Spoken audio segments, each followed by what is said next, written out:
یہ یوم افطار جس کو عید الفطر کہا جاتا ہے، یہ سجدہ شکر ہے اللہ کے حضور کے مالک تو نے ہمیں ہدایت عطا کی، تو نے ہمیں توفیق عطا کی، اور تیری توفیق کے بغیر سخت گرمی کے یہ روزے ہم نہ رکھ پاتے، تیری توفیق کے بغیر فاقے نہ کاٹ پاتے۔ یہ تیرے ہی کرم سے، تیری ہی دی ہوئی توفیق سے ہمیں صبر نصیب ہوا۔ الصوم نصف الصبر، روزہ آدھا صبر ہے۔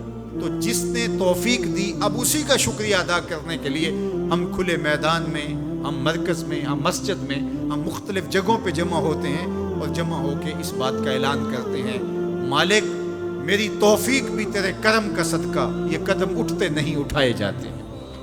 تو نے توفیق دی تو روزے رکھے گئے، تو نے توفیق دی تو گنتی کے دن پورے ہوئے، تو نے توفیق دی تو مالک تیرے ہی حضور حاضر ہوئے، اور یہ تیرا ہی کرم ہے اور تیری ہی کرم نوازیوں کے رنگ ہیں۔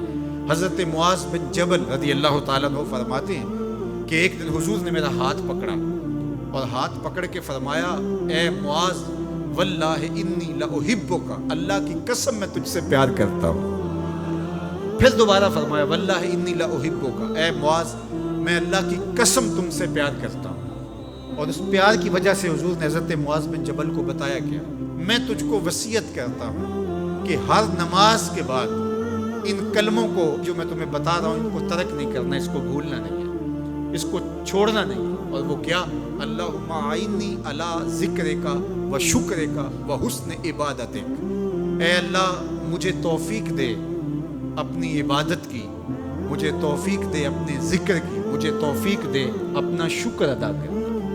تو اللہ کا شکر ادا کرنے کی اس سے توفیق مانگی، مالک نعمت بھی تو دے اور اس نعمت پر شکرانے کی توفیق بھی تو عطا کر۔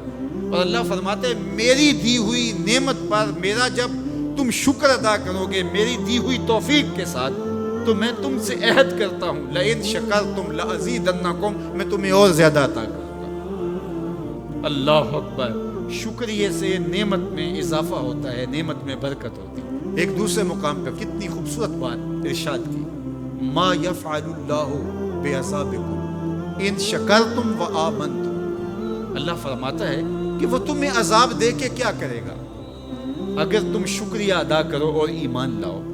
اللہ کی چاہت نہیں ہے کہ تجھے جہنم کی بھڑکتی ہوئی آگ میں ڈالے، جو آگ تمہاری ہڈیاں توڑ کے رکھ دے، تمہارا گوشت جلا کے رکھ دے اور تم وہاں ذلت سہو، یہ تمہارے رب کی منشا نہیں ہے۔ وہ یہ چاہتا ہے کہ تمہیں جنت کی بہاریں نصیب فرمائے۔ یہ تمہارا عمل ہے کہ تم عذابوں کو خرید رہے ہو، تم عذابوں میں چھلانگے لگا رہے ہو۔ اس کی مرضی کیا ہے، اس کی رضا کیا ہے کہ تم شکر ادا کرو اور اس پر ایمان لاؤ، تو وہ تمہارے گناہ بھی معاف کرتے، تمہارے درجے بھی بلند فرماتے۔ بلکہ ایک دوسرے موقع پہ اللہ تعالیٰ نے قرآن مجید میں ارشاد فرمایا کہ تم جہنم کے گھڑے میں گرنے والے تھے، ایک جنبش پا کی دیر تھی کہ تم ایندھن بن جاتے۔ کہا کہ میری نعمت کا شکر ادا کرو کہ جس نعمت نے، اس نعمت سے مراد محمد عربی صلی اللہ علیہ وسلم، تمہیں جہنم سے نکال کے جنت کی راہوں پہ ڈال دیا۔ تو ہمارا رب ہمیں بخشنا چاہتا ہے، ہمارا رب ہماری مغفرت کرنا چاہتا ہے، ہمارے گناہوں کو معاف کرنا چاہتا ہے۔ رحمت رب بہانہ می جوئت، اس کی رحمتیں بہانہ تلاش کرتی ہیں، اور بندوں کو بخشنا اسے بڑا پسند ہے۔ تو وہ کتنا کریم ہے، کتنا کریم ہے، کتنا کرم فرمانے والا ہے، کتنا رحیم ہے بندوں پر۔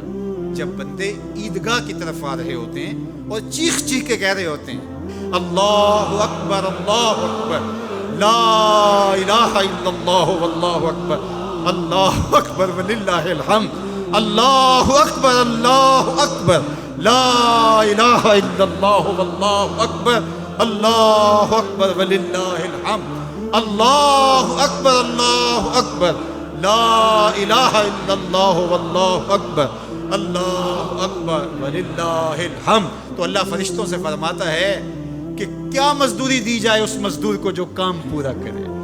تو وہ کہتے ہیں مالک اجر تو پورا ہی ملنا چاہیے۔ تو فرمایا یہ چیخ چیخ کے جو مجھے پکارتے ہوئے آ رہے ہیں میں نے ان کو بخش دیا۔ اور وہ چیخ چیخ کے کیا کہتے ہوئے آ رہے ہیں؟